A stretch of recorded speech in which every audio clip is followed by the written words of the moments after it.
गजब हो गया दोस्तों, गजब हो गया, क्योंकि मैं लेकर आ गया हूं दोस्तों क्लास 11th का न्यू ऑनलाइन क्लासेस, जहां पे दोस्तों ताबड़तोड़ तरीके से सुबह शाम दोनों टाइम आप लोगों को दोस्तों बेहतरीन तरीके से स्टडी कराई जाएगी। जहां पे सबसे पहले चैप्टर को समझाया जाएगा, फिर ऑब्जेक्टिव बताई जाएगी, फिर आप लोगों का 5 साल का मॉडल पेपर और 5 साल का PYQ। देन दोस्तों सबसे इंपॉर्टेंट बात, आप लोगों को ऑनलाइन टेस्ट सीरीज भी दोस्तों फ्री में दिया जाएगा।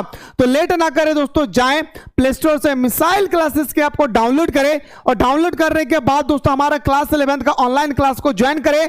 और ज्वाइन करने के बाद दोस्तों आप लोगों को क्या क्या मिलने वाला है, एवरीडे लाइव क्लासेस मिलेगी, वो भी दोस्तों आप लोगों को अलग अलग टीचर्स के साथ देखने को मिलेंगे। तो दोस्तों अभी आप लोगों का जो फी है 299 रुपया है, ये अगले कुछ दिन के बाद ये फी दोस्तों 799 रुपीज हो जाएगी। तो लेट ना करें दोस्तों, जाएं और अपने हाथों से दोस्तों ये जो आप लोगों का दिया गया है मेरे भाई ऑफर, अपने हाथों से यूं ही जाने ना दे, क्योंकि यह मौका जीवन में दोबारा लौट कर नहीं आने वाला है। उसके बाद आप लोगों को रिकॉर्डेड क्लास मिलेगी, क्लास के तुरंत बाद आप लोगों को नोट्स प्रोवाइड किया जाएगा। देन दोस्तों आप लोगों को डिस्कस किया जाएगा PYQ, यानी प्रीवियस क्वेश्चन आप लोगों को प्रोवाइड किए जाएंगे। अगर मेरे भाई कहीं भी कुछ भी डाउट हुआ तो दोस्तों आप लोगों के लिए डाउट क्लासेस अवेलेबल है, हमारे टीम बैठी हुई है, कहीं भी कुछ भी डाउट है आप 24 घंटा यहां पे पूछ सकते हैं मेरे भाई।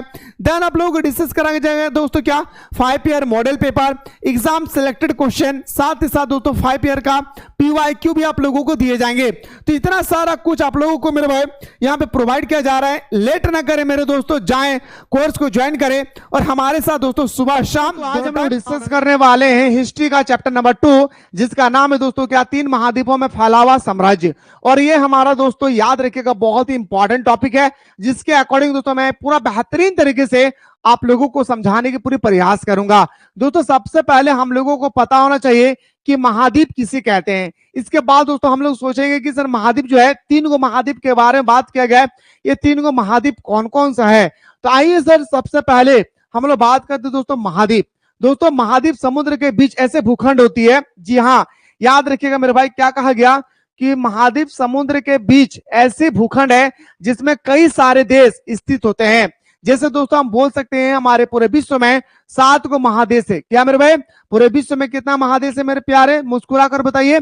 7 को महादेश है। उत्तरी अमेरिका, दक्षिणी America, Europe, Asia, Africa, Australia और अंटार्कटिका। ये दोस्तों सबसे याद रखिए दोस्तों, ये हमारा क्या है मेरे भाई, तो बताएंगे मेरे भाई ये हमारे 7 को महादेश है। ठीक है, सबसे बड़ा महादेश पूछेगा मेरे भाई तो आपको बताना है कि सबसे बड़ा महादेश हमारा एशिया महादेश हो जाएगा। क्या मेरे भाई, एशिया हमारा सबसे बड़ा महादेश है। तो महाद्वीपीय समुद्र के बीच ऐसे भूखंड है जिसमें कई सारे देश स्थित है। दोस्तों आप लोगों ने बचपना में इस तरह से ग्लोब देखे होंगे, आप लोग बचपना में दोस्तों इस तरह से ग्लोब देखे होंगे जिसमें 7 महाद्वीप का दोस्तों क्या था भाई, नाम इंडिकेट क्या हुआ था। क्या मेरे भाई, मुस्कुराकर बोलिए सर 7 महाद्वीप का नाम इंडिकेट क्या हुआ था। पहला हमारा देखिए आप यहाँ पे देख सकते हैं मेरे भाई, क्या देखिए मेरे दोस्तों, पहला अगर हम बात करें सर हमारा क्या हो गया, नॉर्थ अमेरिका है ना भाई, इसके बाद हमारा साउथ अमेरिका, इसके बाद हमारा अफ्रीका, इसके बाद यूरोप, फिर हमारा एशिया, इसके बाद दोस्तों हमारा क्या था ऑस्ट्रेलिया। इस तरह से दोस्तों हमारे 7 को महादेश है। और जितने सारे नीला कलर का आप लोग देख रहे हैं मेरे भाई, ये जो नीला कलर का आप लोग देख रहे हैं ना, ये सारे क्या मेरे भाई पानी है। क्या मेरे भाई, ये सारा क्या है मेरे शेर सरनियों, ये सारा जो आप लोग नीला कलर का, सॉरी ये जो आप लोग पिंक कलर का देख रहे हैं ना मेरे भाई, वो सारा क्या भाई पानी है। तो याद रखिएगा मेरे दोस्तों, मैंने आप लोगों को जो आपकी डेफिनेशन दिया, कौन सा डेफिनेशन दिया मेरे भाई, तो बताएंगे सर जो हमारा महादेश है, याद रखिएगा जो हमारा महादेश है दोस्तों वो क्या है, तो बताएंगे सर महादेश। अभी आपने डेफिनेशन दिया सर क्या महादेश के बारे में, कि महाद्वीप समुद्र के बीच ऐसे भूखंड है जिसमें कई सारे देश स्थित होती है। तो दोस्तों आप लोग देख सकते हैं दोस्तों, मैं जहां पे पिंक कलर किया, यह पिंक कलर पूरी तरह से जल है। बाकी जो हमारा 8-7 को महादेश देख रहे हैं दोस्तों, वो हमारा महादेश है। और यहीं पे दोस्तों हमारा टॉपिक स्टार्ट होती है भाई, यहीं पे मेरे भाई क्या होता है, हमारा टॉपिक स्टार्ट होती है, गौर से सुनिएगा। तो दोस्तों आप लोग इतना याद रखिएगा, क्योंकि क्लास 12th में भी आप लोगों को पढ़ना होगा, ज्योग्राफी में क्या पढ़ना होगा मेरे भाई, कि 7 को महादेश कौन कौन सा है, तो उत्तरी अमेरिका, दक्षिणी America, Europe, Asia, Africa, Australia और अंटार्कटिका। ये 7 को दोस्तों हमारे क्या है महादेश है भाई। आइए सर इस 7 को महादेश को हम लोग अगर पोस्टमार्टम करते हैं, ये जो 7 को महादेश है, इस 7 को महादेश में दोस्तों अगर हम पोस्टमार्टम करेंगे तो दोस्तों हमारा इस तरह से एक ग्लोब आएगी। और ये भी याद रखिएगा जो एशिया है दोस्तों, वो एशिया भारत में ही स्थित है मेरे भाई। एशिया के अंतर्गत ही दोस्तों हमारा भारत भी स्थित है।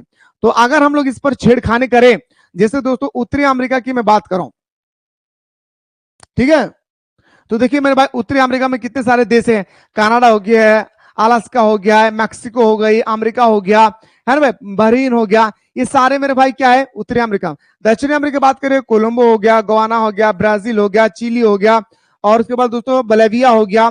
ये सारे देश तो आप लोग दोस्तों देख सकते हैं मेरे भाई क्या, उत्तरी अमेरिका में। इसी तरह से जब आप जाओगे मेरे दोस्तों कहाँ पे, एशिया महादेश में, तो आपको मंगोलिया देखना होगा, चीन देखना होगा, भूटान, पाकिस्तान, नेपाल, अफगानिस्तान, इंडिया, बांग्लादेश, और उसके बाद चीनी, इसके बाद दोस्तों आपको नॉर्थ कोरिया देखने को मिलेंगे। सारे चीज कहाँ पे आता है मेरे भाई, एशिया के अंतर्गत आता है। रूस हो गया, ये सारे क्या भाई एशिया के अंतर्गत आती है। इसी तरह से दोस्तों जितने सारे देश दिया हुआ है, इन देशों के बारे में हम लोगों को विस्तार पूर्वक मेरे भाई क्या करना है भाई, डिस्कस करना है। इन देशों को दोस्तों हम लोग और दोस्तों अगर लेकर चले, तो इन देश में दोस्तों हमारा हमारा जो रोम साम्राज्य दोस्तों, यहाँ पे हमारा रोम साम्राज्य पूरी तरह से फैला हुआ है भाई। यहाँ पे क्या है मेरे भाई, रोम साम्राज्य पूरी तरह से फैला हुआ है। याद रखिएगा सभी लगभग दोस्तों सभी महादेश में ही हमारा जो है रोम साम्राज्य, सुनाई डबल दे रहा था, आउट होगी, नो जाइए, ठीक है।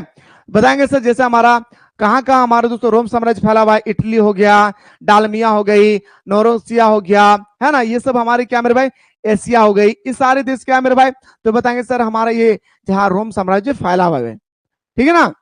स्पेनिश हो गया। तो आइए सर टॉपिक पे बात करती है। हमारे 7 को महादेश है, आप लोग अलग अलग कलर में भी दोस्तों मैंने डिवाइड करके रखा ताकि आप लोगों को अच्छी तरह से दिख सके भाई, ठीक है। आइए सर अब आपका टॉपिक स्टार्ट करते हैं, रोम साम्राज्य। याद रखिए रोम साम्राज्य 3 महादेशों में फैला हुआ था।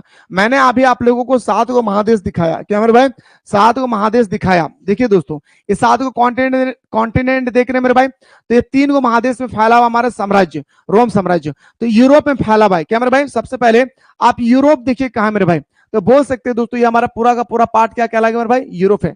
क्या मेरे भाई ये पूरा का पूरा हमारा पार्ट क्या कहलाता है मेरे भाई, यूरोप है। ये हमारे यूरोप में फैला हुआ है। फिर कहाँ है सर, पश्चिमी एशिया में। दोस्तों ये हमारा एशिया है पूरा पश्चिम, इस एरिया में दोस्तों हमारा फैला हुआ है रोम साम्राज्य। फिर सर हमारा कहाँ फैला हुआ है, उत्तरी अफ्रीका। दोस्तों ये हमारा अफ्रीका है, तो उत्तरी अफ्रीका मतलब इस एरिया में दोस्तों हमारा फैला हुआ है। मतलब ये मैं बोल सकता कुल मिला के कि इतने बड़ी एरिया में हमारा रोम साम्राज्य फैला हुआ है, इसीलिए इसको हम लोग नाम से पुकारते हैं क्या, 3 महाद्वीपों में फैला हुआ साम्राज्य। रोम साम्राज्य को हम लोग 3 महाद्वीपों में फैला हुआ साम्राज्य के नाम से भी दोस्तों क्या करते हैं, जानते हैं, मानते हैं और पहचानते भी हैं। 3 महाद्वीपों में फैला हुआ साम्राज्य, क्या मेरे भाई 3 महाद्वीपों में फैला हुआ साम्राज्य, ठीक है। आइए सर ये 3 महाद्वीपों में जो फैला हुआ साम्राज्य है, इसी के बारे में हम लोगों को पोस्टमार्टम करना है, ठीक है। आइए गुरुजी सुनिएगा, कहता है दोस्तों रोम साम्राज्य दूर दूर तक फैला हुआ था। ये साम्राज्य 3 महाद्वीपों में फैला हुआ है। ये साम्राज्य जो है रोम साम्राज्य 3 महाद्वीपों में फैला हुआ है, यूरोप, पश्चिमी एशिया और उत्तरी अफ्रीका। ये 3 को अगर मैं क्वेश्चन कल दिन जाके पूछूं कि हमारा रोम साम्राज्य किन महाद्वीपों में फैला हुआ है, तो बिना हिचकिचाहट के आंसर आना चाहिए 3 को, वो हमारा यूरोप, पश्चिम एशिया और उत्तरी अफ्रीका था। अब आते से रोम की इतिहास के बारे में जानते हैं। रोम साम्राज्य के हम लोग इतिहास के बारे में दोस्तों क्या करते हैं मेरे भाई, जानते हैं। गुरुजी गौर से सुनेगा मेरे भाई रोम साम्राज्य के इतिहास के बारे में, ठीक है, सुनेगा। रोम इतिहासकारों के पास स्रोत सामग्री का विशाल भंडार था। इतिहासकार उसे ही कहते हैं मेरे भाई जो प्राचीन काल के बारे में हम लोगों को जानकारी दे। जो दोस्तों हम लोगों को प्राचीन काल के बारे में हम लोगों को जानकारी दे, उसे तो हम लोग इतिहासकार कहेंगे ना मेरे भाई, है ना। तो इतिहासकारों के पास स्रोत सामग्री का विशाल भंडार था। इसे 3 वर्गों में विभाजित किया जा सकता है भाई। इसे मेरे भाई क्या 3 वर्गों में दोस्तों हम लोग क्या करते हैं, विभाजित किया जा सकता है, ठीक है। पैसे दोस्तों हम लोग पाठ्य सामग्री, रोम साम्राज्य को जानने के लिए दोस्तों हम लोग 3 कैटेगरी में विभाजित करते हैं। पहला हमारा पाठ्य सामग्री। पहला पाठ्य सामग्री में क्या बताएगा, उस समय के व्यक्तियों द्वारा लिखा गया उस काल का इतिहास। इसे वर्ष वृतांत यानी एनल्स कहा जाता था। इसे प्रतिवर्ष लिखा जाता था। इसके अलावा पत्र, प्रवचन, व्याख्यान, कानून आदि थे। रोम साम्राज्य को जानने के लिए सबसे पहले 3 भागों में दोस्तों आपको डिवाइड करना होगा। पहला हमारा आता है सर पाठ्य सामग्री, दूसरा हमारा दस्तावेज और तीसरा दोस्तों हमारा आता है कि अभिलेख। ये 3 चीजों को आपको जानना दोस्तों जरूरी है, तब जाकर आप मेरे 3 चीजों को पढ़ना जरूरी है, तभी जाकर मेरे दोस्तों आप जो है रोम साम्राज्य के बारे में जान सकते हैं, नहीं तो फिर जान नहीं पाओगे। ठीक है, तो उस समय के व्यक्ति द्वारा जो कुछ भी लिखा जाता था उस काल के इतिहास का हम लोग क्या कहते भाई दोस्तों, हम लोग कहते थे एनाल्स, कहते क्या, एनाल्स कहा जाता था। इसे प्रतिवर्ष दोस्तों लिखा जाता था, यानी एक साल के अंदर में रोम साम्राज्य जो इतने बड़े साम्राज्य, एक साल के अंदर में दोस्तों क्या क्या घटना घटी, क्या क्या हुआ, कितना विकास भी, कितना लॉस भी, सारे चीजों को दोस्तों एक डाटा के माध्यम से लिखा जाता था। इसी डाटा को दोस्तों हम लोग बोलते हैं क्या, एनाल्स कहते हैं। दस्तावेज की अगर हम लोग बात करें, जी हाँ दोस्तों, अगर दस्तावेज की बात करें तो पेपायरस पेड़ के पत्तों पर लिखी गई पांडुलिपियां प्राप्त हुई है। पेपायरस नामक एक सरकंडा जैसा पौधा था।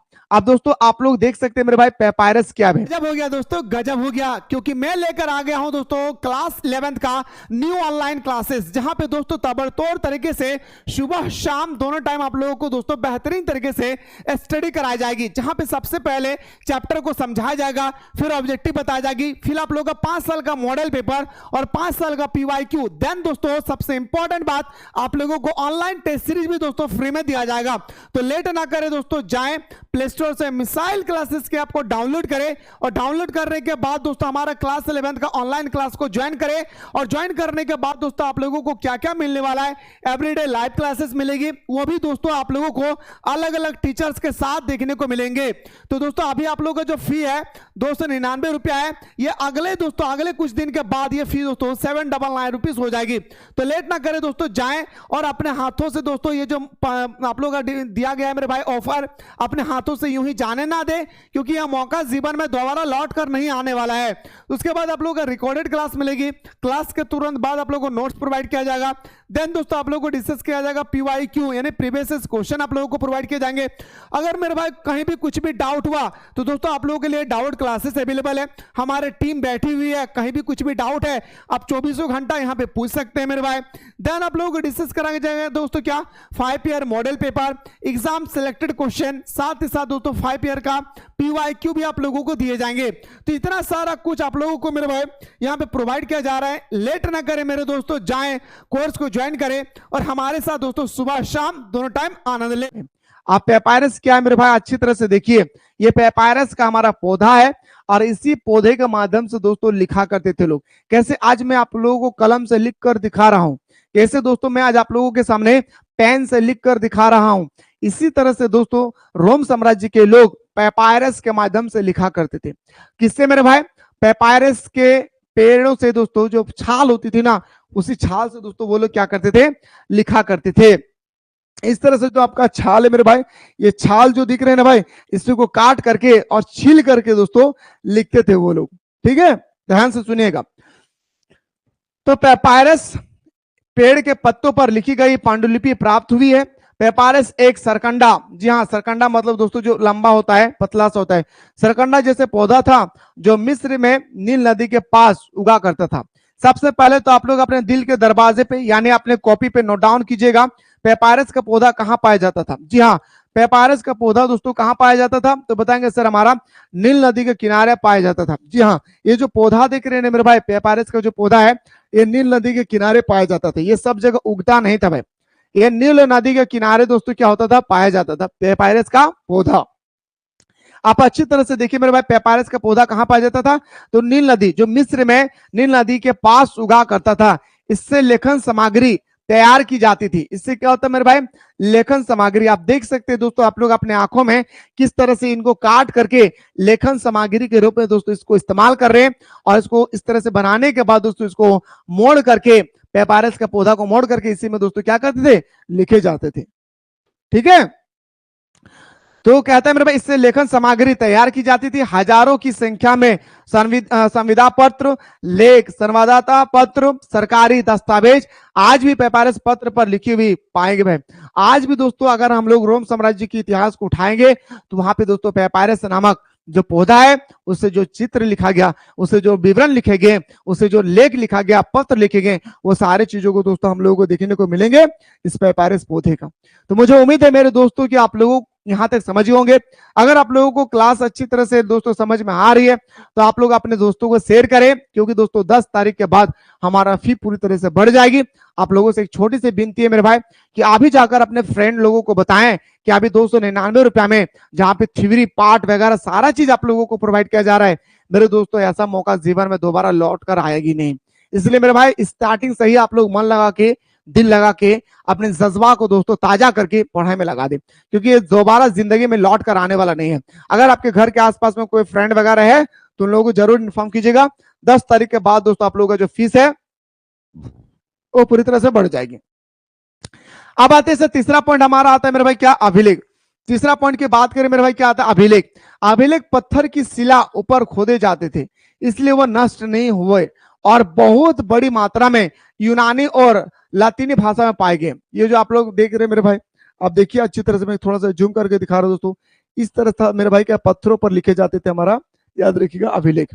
पत्थरों पर दोस्तों ये लिखा जाता था हमारा अभिलेख।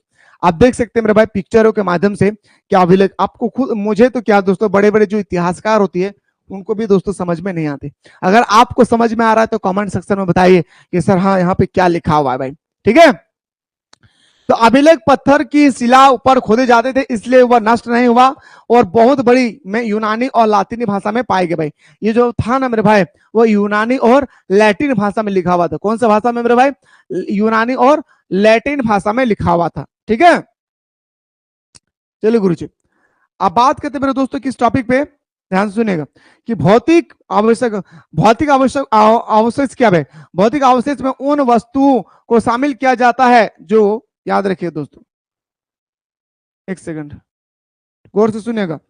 भौतिक अवशेषों में उन वस्तुओं को शामिल किया जाता है जो मुख्य रूप से पुरातत्व को खुदाई और सर्वेक्षण के दौरान मिली थी, जैसे इमारत, स्मारक, मिट्टी के बर्तन, सिक्के, मूर्ति, अन्य प्रकार की संचार संरचनाएं दोस्तों हमें कहां पाए गए भाई, भौतिक अवशेष कहां पे, रोम साम्राज्य में। कहां पाए गए मेरे भाई, रोम साम्राज्य में पाए गए मेरे भाई।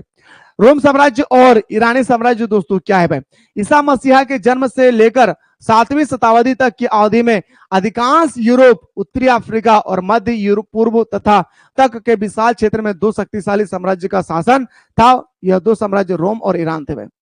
थोड़ा सा गौर सुनिएगा मेरे भाई। जैसे हिंदू साम्राज्य में दोस्तों विभिन्न प्रकार के भगवानों को हम लोग मानते हैं, है ना भाई। रोम साम्राज्य में हम लोग विभिन्न प्रकार के भगवानों को क्या करते हैं मेरे भाई, मानते हैं। इसी तरह से दोस्तों जो क्रिश्चियन लोग होते थे ना दोस्तों, वो लोग किसको मानते हैं, आज भी मानते हैं, ऐसा बात नहीं है, ईसा मसीहा को मानते हैं। तो दोस्तों ईसा मसीहा के जन्म से लेकर 7वीं शताब्दी, याद रखिए, जहां पे दोस्तों मुसलमानों में पैगंबर मोहम्मद साहब का जो जन्म होती है 7वीं शताब्दी में, वहां तक दोस्तों ये बात बताया गया है कि ईसा मसीहा के जन्म से लेकर 7वीं शताब्दी में पूरे विश्व में अगर कोई सबसे बड़ी 2 शक्तिशाली अगर साम्राज्य थी तो हमारा रोम साम्राज्य और याद रखिएगा दोस्तों हमारा ईरानी साम्राज्य। रोम साम्राज्य और हमारा क्या मेरे भाई, ईरानी साम्राज्य। रोम साम्राज्य और मेरा भाई क्या, ईरानी साम्राज्य, ठीक है। रोम साम्राज्य और क्या मेरे भाई, ईरानी साम्राज्य, ठीक है। रोम साम्राज्य और ईरानी साम्राज्य के बीच आपसी प्रतिद्वंदिता थी, जिस कारण यह आपस में लड़ते रहते थे। मतलब दोस्तों आपस में ना रोम साम्राज्य और ईरानी साम्राज्य का दोस्ती नहीं था मेरे भाई, ठीक है। रोम साम्राज्य और ईरानी साम्राज्य का दोस्तों दोस्ती ही नहीं था, समझ रहे मेरे भाई। रोम साम्राज्य और ईरानी साम्राज्य के एक होता है ना भाई दोस्ती ही नहीं था भाई, ठीक है, याद रखिए। तो रोम साम्राज्य और ईरानी साम्राज्य के बीच आपसी प्रतिद्वंदिता थी, जिस कारण यह आपस में लड़ते रहते थे। यह साम्राज्य एक दूसरे के बिल्कुल पास थे, उन्हें फरात नदी अलग करती है भाई। रोम साम्राज्य और, याद रखिएगा मेरे शेर से, बहुत इंपॉर्टेंट क्वेश्चन बता रहा हूं, रोम साम्राज्य और हमारा जो है, याद रखिएगा, रोम साम्राज्य और हमारा दोस्तों ईरानी साम्राज्य को कौन अलग करता है मेरे भाई, याद रखिएगा, वो अलग करने वाला का नाम है दोस्तों हमारे क्या, फरहात। याद रखिएगा दोस्तों फरहात नदी, कौन सा नदी मेरे भाई, फरहात नदी, याद रखिएगा। जो दोस्तों जहां दोस्तों कौन से खाड़ी में गिरता है भाई, रोम नदी और सॉरी फरहात नदी, आप लोग सुनेंगे दजला फारस की खाड़ी में गिरता है। कहां पे, फारस की खाड़ी में गिरता है मेरे भाई। ये कहां पे गिरते हैं मेरे भाई, फारस की खाड़ी में गिरता है, ठीक है। रोम साम्राज्य और ईरानी साम्राज्य को अलग कौन करता है मेरे भाई, तो बताएंगे फरहात नदी, जो दोस्तों फारस की खाड़ी में गिरती है भाई। यहां तक कोई डाउट नहीं होना चाहिए, जहां तक मुझे लगता है मेरे भाई कि कहीं भी आप लोगों को कुछ भी डाउट नहीं होना चाहिए। मैं उम्मीद करता हूं मेरे दोस्तों कि आप लोग अच्छी तरह से समझ गए होंगे जो मैं समझाना चाहा आप लोगों को। डाउट तो नहीं है ना मेरे भाई? आइए गुरुजी, अब बात करते हैं दोस्तों नेक्स्ट में रोम साम्राज्य का आरंभिक काल क्या। आप रोम साम्राज्य का मैं इतिहास बता रहा हूं, रोम साम्राज्य का एकदम स्टार्टिंग से बता रहा हूं भाई, रोम साम्राज्य का एकदम विस्तार पूर्वक बता रहा हूं। रोम साम्राज्य को दो चरणों में बांट कर देख सकते हैं भाई। पहला पूर्वोत्तरी रोम साम्राज्य, और दोस्तों एक हमारा आता है वर्ती रोम साम्राज्य। सुनिएगा, तीसरी शताब्दी तक के मुख्य भाग तक की संपूर्ण अवधि को पूर्वोत्तरी, यानी दोस्तों ईसा मसीहा, जी हाँ, ईसा मसीहा के जन्म से लेकर, अभी मैंने आप लोगों को बताया ईसा मसीहा के जन्म से लेकर 7वीं शताब्दी, क्या मेरे भाई, 7वीं शताब्दी तक दोस्तों हमारा किसका साम्राज्य था? रोम साम्राज्य था। तो दोस्तों ईसा मसीहा के जन्म से लेकर तीसरी शताब्दी की अगर बात करें तो उसको हम लोग बोलते हैं पूर्वोत्तरी रोम साम्राज्य। क्या बोलते हैं मेरे भाई उसको हम लोग? पूर्वोत्तरी रोम साम्राज्य। क्या बोलेंगे मुस्कुराकर बताइए मेरे भाई? पूर्वोत्तरी रोम साम्राज्य। ठीक है, तो तीसरी शताब्दी तक के मुख्य भाग तक की संपूर्ण अवधि को पूर्वोत्तरी रोम साम्राज्य कहा जाता है। वर्तीय रोम साम्राज्य का है तीसरी शताब्दी के बाद, ये हमारा जन्म से लेकर तीसरी तक है। और दोस्तों ये कहा गया क्या, तीसरी शताब्दी से तीसरी शताब्दी के बाद की अवधि को परवत्तरी, याद रखिए दोस्तों यहाँ पे छूट गया है भाई, परवत्तरी रोम साम्राज्य कहा जाता है। यानी तीसरी शताब्दी से लेकर 7वीं शताब्दी तक के काल को हम लोग क्या बोलते हैं मेरे भाई? तो बताएंगे सर हमारा परवर्ती रोम साम्राज्य। मेरे दोस्तों मुझे पूरा उम्मीद है कि आप लोगों को मैं परवर्ती और दोस्तों आप लोगों को पूर्वोत्तरी जो बताया वो आप लोगों को अच्छी तरह से समझ में आ गया होगा। पूर्वोत्तरी रोम साम्राज्य क्या है? ईसा मसीह के जन्म से लेकर तीसरी शताब्दी तक। और दोस्तों हमारा परवर्ती क्या है? तीसरी शताब्दी से लेकर 7वीं शताब्दी तक हम लोग परवर्ती रोम साम्राज्य कहते हैं भाई। ठीक है, चलिए गुरुजी अगला पे बढ़ते हैं। ये दोस्तों हमारा रोम साम्राज्य आप खुद देख सकते हैं मेरे भाई, ये जो हमारा रोम साम्राज्य दोस्तों कितनी बड़ी इलाके में फैला हुआ है। और रोम साम्राज्य दोस्तों 3 महादेशों में फैला हुआ था। मैंने अभी आप लोगों को बताया 3 को महादेश का नाम बताए थे सर। एक हमारा यूरोप था, एक हमारा पश्चिमी एशिया था, एक हमारा अफ्रीका था। ये 3 महादेशों में दोस्तों फैला हुआ था। तो ये बहुत बड़ा हमारा क्या था भाई? साम्राज्य थी, बहुत बड़ी क्या है भाई? साम्राज्य थी। ठीक है, अब आते सर आरंभिक काल पूर्वोत्तरी के चरण के बारे में बात करते हैं। अभी मैं 2 चरण बताए सर, एक पूर्वोत्तरी एक परवर्ती। तो दोस्तों सबसे पहले हम लोग पोस्टमार्टम अगर करेंगे तो वो होगा हमारा आरंभिक काल के बारे में। किसके बारे में मेरे भाई? आरंभिक काल के बारे में सबसे पहले हम लोग चर्चा करते हैं। प्रारंभिक दोस्तों प्रशासन क्या है? रोम साम्राज्य में गणराज्य, गणराज्य को हम लोग रिपब्लिक बोलते थे। एक ऐसी शासन व्यवस्था थी जिसमें वास्तविक सत्ता सीनेट के हाथ में थी। सीनेट में धनवान परिवारों के एक छोटे से समूह का बोलबाला रहता था जो अभिजात कहलाता था। अभिजात किससे बोलते थे दोस्तों? जो महाराजा, जो महाराजा, ठीक है, महाराजा जो लोग होते थे दोस्तों उसको जो हम लोग अभिजात कहते थे। बड़े बड़े मालदार उसे हम लोग क्या बोलते थे? अभिजात वर्ग बोलते। तो सीनेट क्या है मेरे भाई? सीनेट याद रहे, सीनेट क्या है? तो एक प्रकार का संगठन था, याद रखिए क्या मेरे भाई? एक प्रकार का हमारा संगठन था। ये संगठन किसका था मेरे भाई? तो बताएंगे ऐसे परिवार का था जो पूरी तरह से दोस्तों आमिर थे। आमिर का मतलब होता है दोस्तों क्या? पूरा धनवान थे, पूरा बोल वाला था, उनका दबदबा था, उनका दादागिरी था दोस्तों। याद रखिए ऐसे एक छोटे परिवार थे जिसके पास बहुत सारे पैसा थे और दोस्तों वो जो बोलते थे उनके इलाके के लोगों को वही मानना पड़ता था। समझ गए मेरे बात को? उम्मीद करें मेरे भाई कि आप लोग बहुत सुंदर तरीके से मेरी बातों को दोस्तों क्या किए? समझ गए होंगे।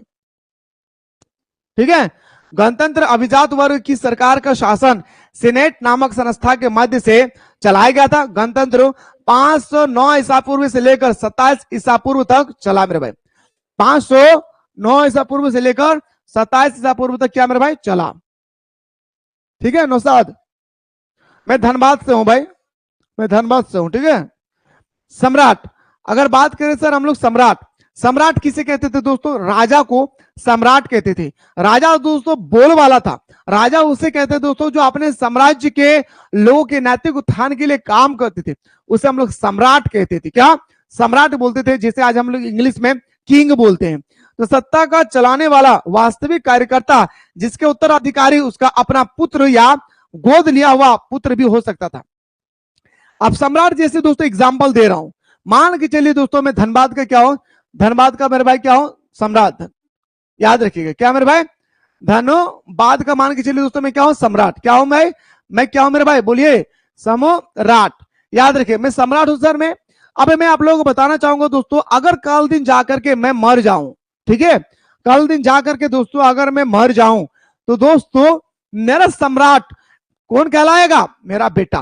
बोलेगा सर मान के चलिए आपका बेटा ही नहीं है, तो आप कौन होगा? या सर आपने शादी ही नहीं किया और मर गए, तो क्या होगा? तो दोस्तों मेरे खानदान में जो होंगे, हमारे भाई का बेटा होगा, हमारे बहन की बेटी होगी या बेटा होगा, वही दोस्तों याद रखेगा हमारे साम्राज्य को संभालेंगे। बिल्कुल होगा।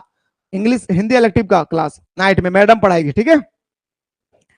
तो दोस्तों सम्राट के बारे में मुझे उम्मीद है मेरे भाई कि आप लोगों को समझ में आ गया होगा, याद रखिएगा, ठीक है। साम्राज्य के बारे में दोस्तों, इसको हम लोग दोस्तों पॉलिटिकल भाषा में राजतंत्र कहते हैं मेरे भाई। इसको पॉलिटिकल भाषा में क्या कहते हैं मेरे भाई? सम्राट को राजतंत्र, यानी राजा के बेटा ही राजा बनेगा। राजा के बेटा ही दोस्तों क्या बनेगा? राजा बनेगा। राजा के बेटा ही दोस्तों क्या बनेंगे? राजा बनेंगे, ठीक है। प्रमुख सम्राट थे। अब एक एक सम्राट का हम लोगों को पोस्टमार्टम करना है, क्या मेरे भाई? एक एक सम्राट को क्या कर रहे हैं मेरे शेर सैनियों? याद रखिएगा, एक एक सम्राट को दोस्तों हम लोग क्या करेंगे? पोस्टमार्टम करेंगे। जैसे हमारा जूलियस सीजर हो गया, अगस्टस होगी, ट्रेवियस हो गया, त्राजन होगी, नीरो हो गया। अब सर क्या पांचों के बारे में पढ़ना है? नहीं मेरे भाई, देखिए जो इंपॉर्टेंट है उसके बारे में पढ़ना है। हम लोग को जूलियस सीजर के बारे में पढ़ना है, अगस्टस के बारे में पढ़ना है, और हम लोगों को दोस्तों नीरो के बारे में पढ़ना है। ये तीन जो हमारा है, इन तीनों के बारे में दोस्तों हम लोगों को एक एक करके पोस्टमार्टम करना है। क्या मेरे भाई? एक एक करके पोस्टमार्टम करना है। सुबोध सिंह, जहां तक मुझे लगता है कि आपका एग्जाम नहीं होगी, क्योंकि अभी तो कोई आप लोगों का जो है रूटीन जो है ना जारी नहीं हुई, इस कारण से मुझे लगता है कि अभी तक कोई एग्जाम का डेट अभी तक आया नहीं है। आएगा तो मैं फिर इन्फॉर्म करूंगा आप लोगों को। तो एक एक करके हम लोगों को पोस्टमार्टम करना है। सबसे पहले दोस्तों, आप में से कौन बता सकते हैं दोस्तों कि इतिहास का पिता किसे कहा जाता है? जी हाँ, कौन बताएं मेरे प्यारे कि बताए सर इतिहास का पिता किसे कहा जाता है? सारे स्टूडेंट्स मिलकर बताएंगे मेरे भाई।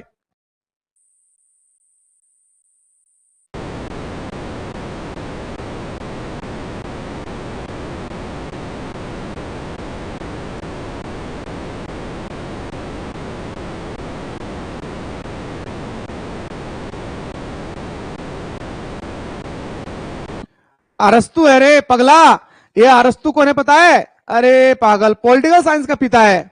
पॉलिटिकल साइंस का पिता है मेरे भाई क्या? अरस्तु। इतिहास का पिता किसे कहा जाता है मेरे भाई? तो बताएंगे सर इतिहास का पिता को हम लोग बोलते हैं हेरोडोटस। याद रखिए मेरे भाई, क्या बोलते हैं भाई? इतिहास के पिता को हम लोग हेरोडोटस बोलते हैं, ठीक है। बिल्कुल बिल्कुल, हाय।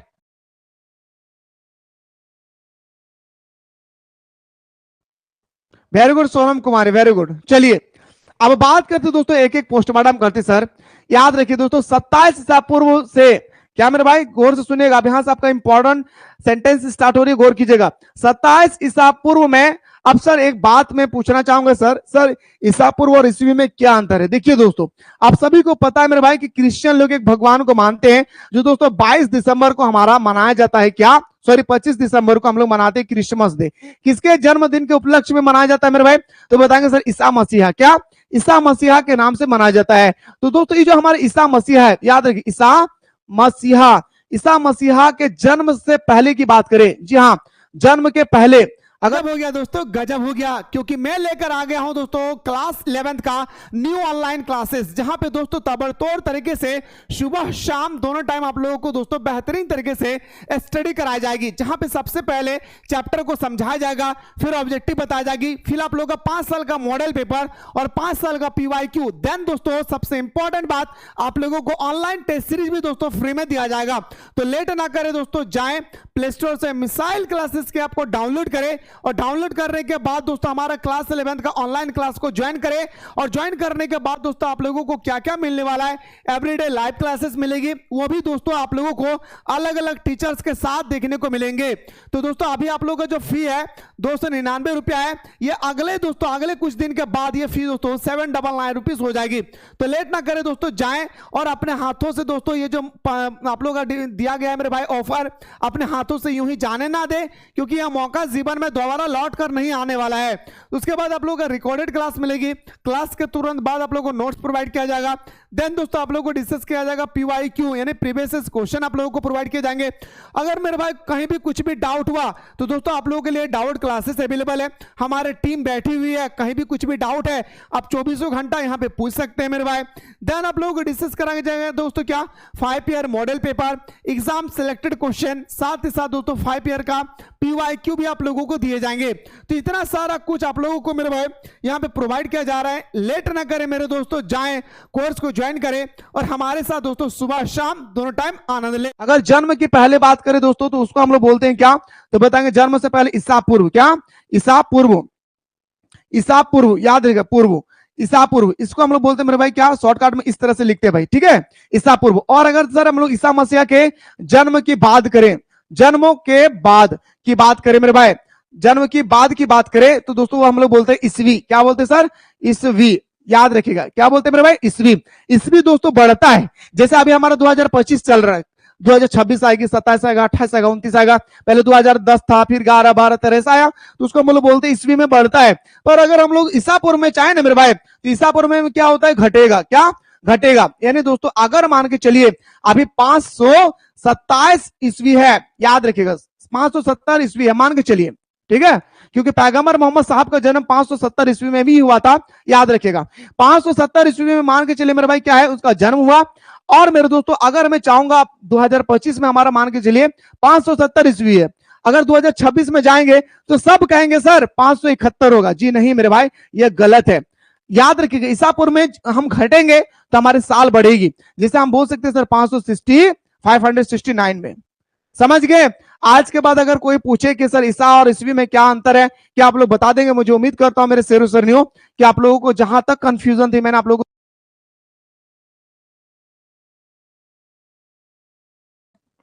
समझ में आ गया मेरे भाई, बताइए। उम्मीद करो दोस्त कि आज के बाद अगर कोई भी स्टूडेंट्स अगर आप लोगों से पूछे कि बताइए अगर आप लोग पढ़े हैं तो ईसा पूर्व और ईस्वी किसे कहते हैं, क्या आप लोग बता देंगे मेरे भाई। ईसा मसीहा के जन्म से पहले की बात करें तो हमारा ईस्वी हो जाएगी, सॉरी हमारा ईसा पूर्व हो जाएगा, और अगर जन्म की बात करें तो हमारा ईस्वी हो जाएगा, ठीक है। ईस्वी में हमारी जो संख्या होती है वो बढ़ती है और इसमें हमारा घटती है, लेकिन फिर भी दोस्तों यह क्या होता है, बढ़ता है भाई, ठीक है। शताब्दी वही भाई, ईसा शताब्दी वही तुम्हें बताया, शताब्दी ईसा मसीह के पढ़ने के पहले 7वीं शताब्दी, जैसे पैगंबर मोहम्मद, इस्लाम धर्म के पैगंबर मोहम्मद साहब का जन्म होता है कब मेरे भाई, 527 ईसा पूर्व में, कहां पे, मक्का में, याद रखिए कहां पे मेरे भाई, मक्का में। दोस्तों याद रखिएगा मक्का से मदीना जब हमारे पैगंबर मोहम्मद साहब, दोस्तों इस्लाम धर्म का ऐसा मानना है कि पैगंबर मोहम्मद साहब जब मक्का से मदीना गए थे तो इस घटना को हम लोग बोलते हैं क्या, हिजरा, क्या बोलते हैं मेरे भाई, हिजरा कहते हैं, ठीक है। तो इसी को बोलते हैं मेरे भाई 7वीं शताब्दी में, क्या 7वीं शताब्दी में इसका जन्म होती है मेरे भाई। जैसे आज हमारा चल रहा है भाई 21वीं शताब्दी, क्या चल रहा है मेरे भाई, 21वीं शताब्दी, आप कंफ्यूजन नहीं होना भाई, 21वीं शताब्दी क्या है वो भी मैं बताना चाहूंगा मेरे भाई। जैसे अभी हमारा चल रहा है कितना, 2025, सर ये हमारा 2025 चल रही है ना, यहाँ पे क्या है 20 है, इसके एक साल के बाद को हम लोग बोलते हैं 21वीं शताब्दी, क्या 21वीं शताब्दी।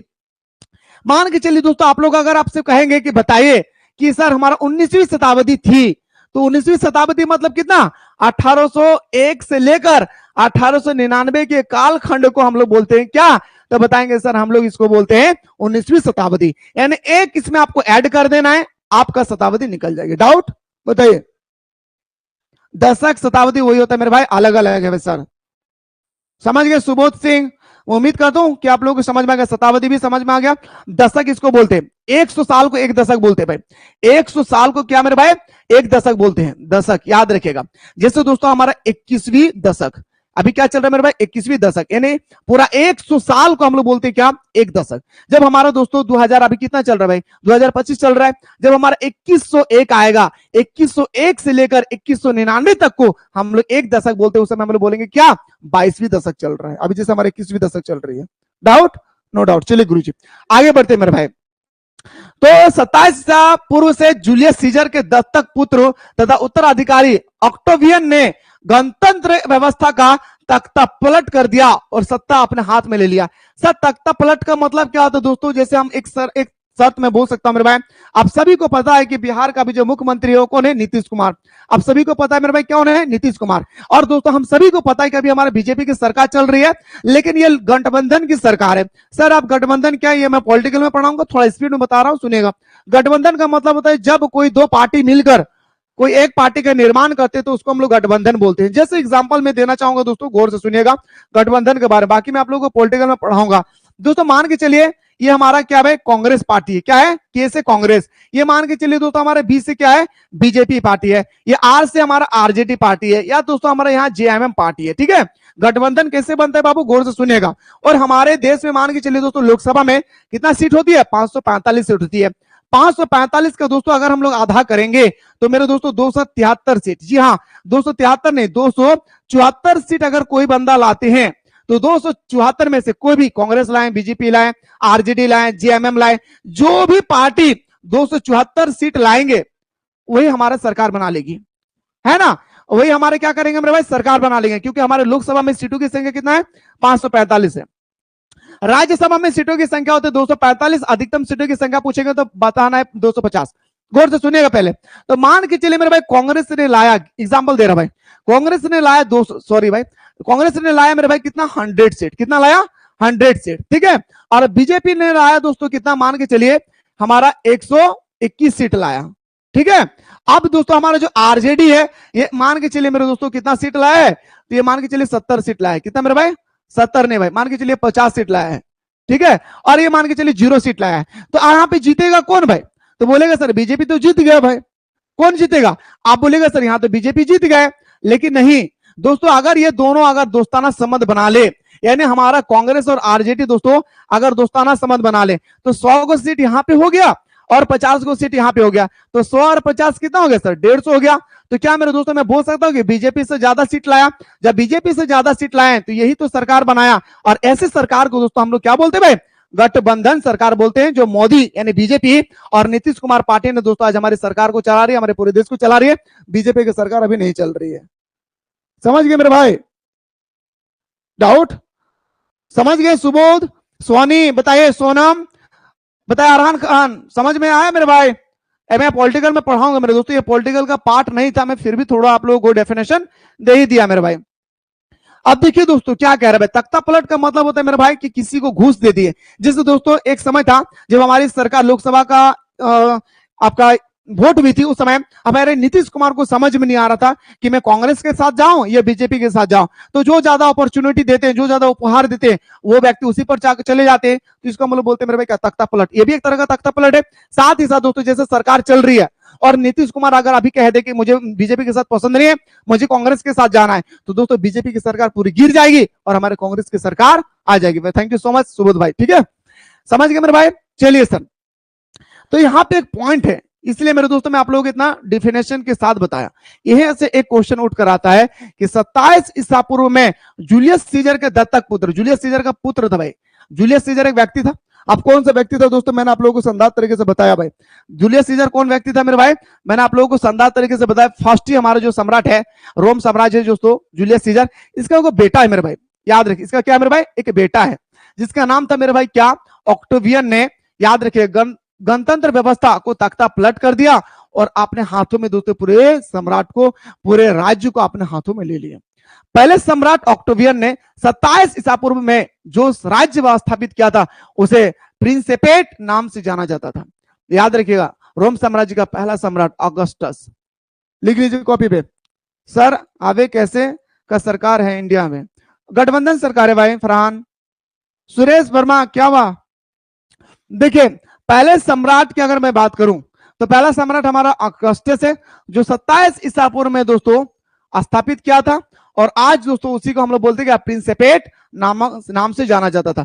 ऑगस्टस एक छत्र शासन था और सत्ता का वास्तविक स्रोत था, लेकिन फिर भी इस कल्पना को जीवित रखा गया। वह केवल एक प्रमुख नागरिक था, निरंकुश सरकार नहीं था। ऐसे सीनेट का सम्मान प्रदान करने के लिए किया गया था।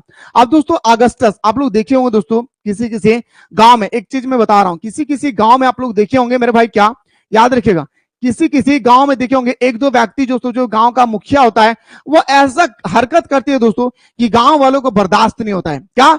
गांव वालों को मेरे भाई क्या बर्दाश्त नहीं होती है भाई। ठीक है, तो दोस्तों वो क्या कहते हैं, मजबूरी में उस गांव के मुखिया को हटा करके वो खुद खड़े हो जाते हैं। लोगों को तो लगता है मेरे दोस्तों कि उन्होंने गलत किया, लेकिन उन्होंने दोस्तों अपने मुखिया के पद को हटा करके जब मुखिया बना खुद से, तो दोस्तों उन्होंने इतना कल्याण किया अपने गांव के लिए, इतना कल्याण किया अपने गांव के लिए दोस्तों, इतना कल्याण किया अपने गांव के लिए मेरे भाई।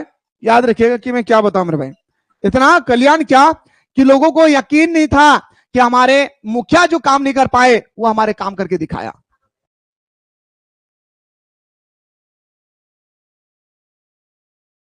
समझ गए मेरे भाई? डाउट है बताइए मेरे भाई। अरे पूरा डिटेल्स में बता रहा मेरे भाई। और पॉलिटिकल का तो राजनेता बना दूंगा जिनका पॉलिटिकल साइंस है भाई। पॉलिटिकल का मैं आप लोगों को राजनेता बना दूंगा मेरे दोस्त। जी हाँ, पॉलिटिकल का मैं राजनेता बना दूंगा आप लोगों को। समझ गए मेरे भाई? चलिए गुरु जी, अब बात करते हैं सर सीनेट क्या है। सीनेट के बारे में ज्यादा कुछ आप लोगों को पढ़ना नहीं है। सीनेट का मतलब होता है दोस्तों एक हमारा ग्रुप होता है भाई। याद रखिए सीनेट क्या होता है मेरे भाई, एक प्रकार का ग्रुप होती है। और ये ग्रुप दोस्तों जो मालदार लोग होते हैं, जो दोस्तों हमारा अमीर लोग होते हैं ना, ऐसे लोगों को दोस्तों एक ग्रुप होती है जो अपना दबदबा बनाकर रखते हैं अपने साम्राज्य में। ज्यादा कुछ इसमें नहीं पढ़ना है मेरे भाई। ठीक है, सेना क्या है मेरे दोस्तों? सेना आप सभी को तो पता ही है मेरे भाई, सेना के बारे में, है ना।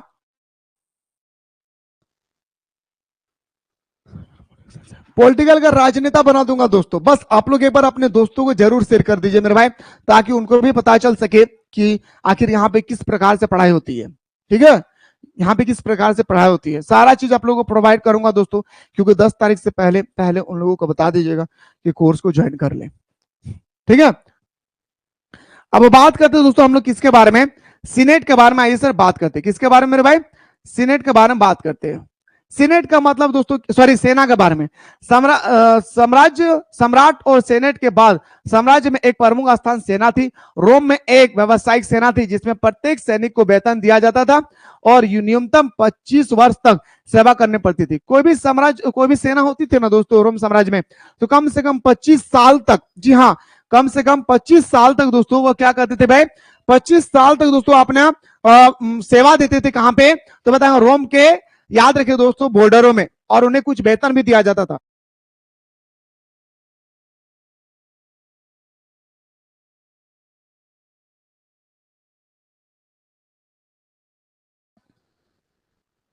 समझ गए मेरे भाई?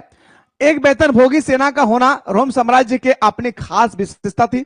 सेनाओं को पैसा नहीं देंगे तो सेना सही तरह से ड्यूटी नहीं निभाएंगे, और जब ड्यूटी नहीं निभाएंगे तो दोस्तों विदेश वाले आएंगे घुस करके रोम साम्राज्य को दोस्तों एकदम चटनी बना देंगे, है ना। सेना में 4वीं शताब्दी तक 60,000 सैनिक थे और उसके पास निश्चित रूप से सम्राट का भाग्य निर्धारित करने का भी शक्ति थी। 60,000 सैनिक था दोस्तों, 1-2 हजार नहीं, 60,000 सैनिक थे मेरे भाई। किसके पास? बोलिए मेरे भाई, किसके पास 60,000 सैनिक थी? तो बताएंगे सर हमारा किसके पास, बोलिए ना भाई मुस्कुरा के। अरे रोम साम्राज्य के पास 60,000 सैनिक थे मेरे भाई। सैनिक बेहतर सेवा और वेतन के लिए लगातार आंदोलन करते रहते थे। यदि सैनिक अपने सेनापति और यहां तक कि सम्राट द्वारा निराश महसूस करते थे तो यह आंदोलन सैनिक विद्रोह का रूप ले लेते थे। मान के चलिए दोस्तों सैनिक ड्यूटी निभा रहे हैं और ड्यूटी निभाने के बाद दोस्तों उसके पर अत्याचार हो रही है, या दोस्तों उस पर वेतन का बढ़ावा नहीं, आज 10,000 दे रहे तो 2026 में दोस्तों 10,000 नहीं लेंगे, कम से कम 11,000 होने चाहिए। अगर नहीं बढ़ाते थे उसकी वेतन तो अपने सैनिक कमांडर के साथ दोस्तों वो विद्रोह करते थे और ये विद्रोह एक तरह का सैनिक विद्रोह हो जाते थे।